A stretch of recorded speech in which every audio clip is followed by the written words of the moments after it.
Music digital recording studio Ekma भूली।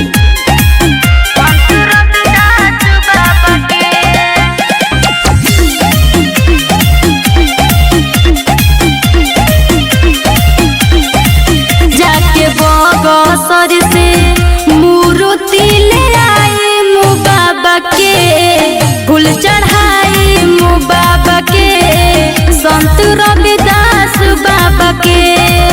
असो धूम धाम से जयंती मनाई मु बाबा के, संत रविदास बाबा के, संत रविदास बाबा के।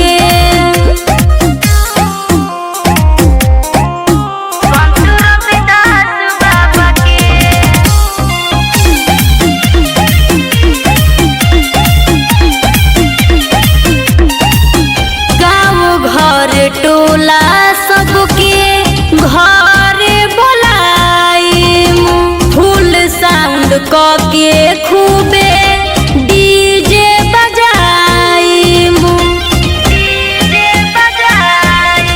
कैंडल जलाई में सबसे केक कटवाई, एक साथ हैप्पी बर्थडे सबसे बोलवाई।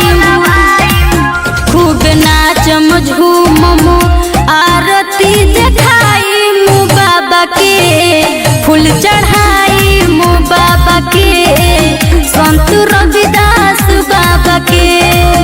असो धूम धाम से जयंती मनाई मु बाबा के, संत रविदास बाबा के, संत रविदास बाबा के।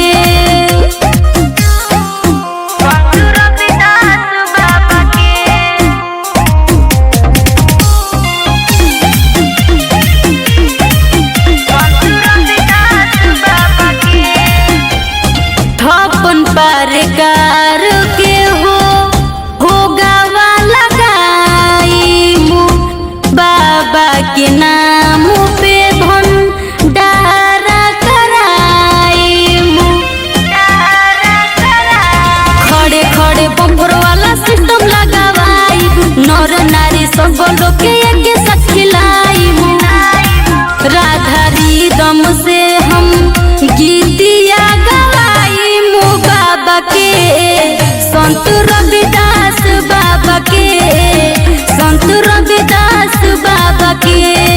असो धूम धाम से जयंती मनाई मु बाबा के, संत रविदास बाबा के, संत रविदास बाबा के। Sangharsh music digital recording studio Ekma भूली।